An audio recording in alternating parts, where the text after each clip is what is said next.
Speaking of, attorneys and clergy in Arizona, they are teaming up to keep voter suppression in check. So there's a group with a new plan to keep an eye out at polling locations to make sure that everything is going on the up and up. Our Spencer Blake joining us live tonight with more on what they're calling poll chaplains that you might be seeing when you get out and vote. Spencer?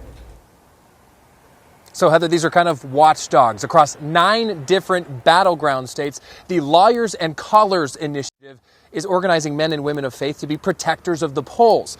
Now, while they don't hold any official election capacity, these volunteers just want to make sure that no rightful voter gets turned away. Let justice roll down like waters. Pastor Warren Stewart Sr. has been at First Institutional Baptist Church in Phoenix for 44 years.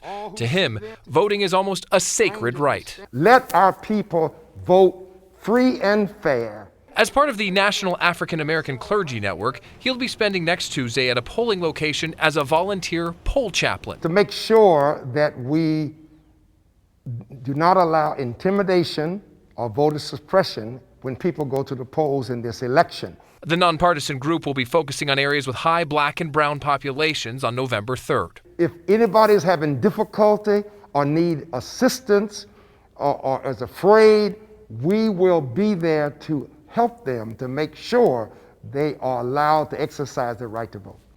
The watchdogs will have to stay 75 feet away, but they'll keep an eye on things at the polls. And if anything seems awry, they have an 800 number that puts them in touch with Arizona attorneys who are on standby. There's a lot of restrictions. Attorney Alexander Colladin isn't involved with Lawyers and Callers, but he is an expert in election law. While you can't actively campaign at a polling place, he says you are allowed to wear shirts, hats, and buttons in support of your candidate. If anybody tells you you can't go in and cast a ballot with that apparel on, that is also suppression. While the poll chaplains are there to be of service, there are still limits to what they can do for others. Nobody can take your ballot from the time that you walk in to the time it's dropped in the box. It's got to be you. Stewart and his fellow volunteers will be wearing these black masks at various Phoenix voting locations. Turn out and exercise your right to vote.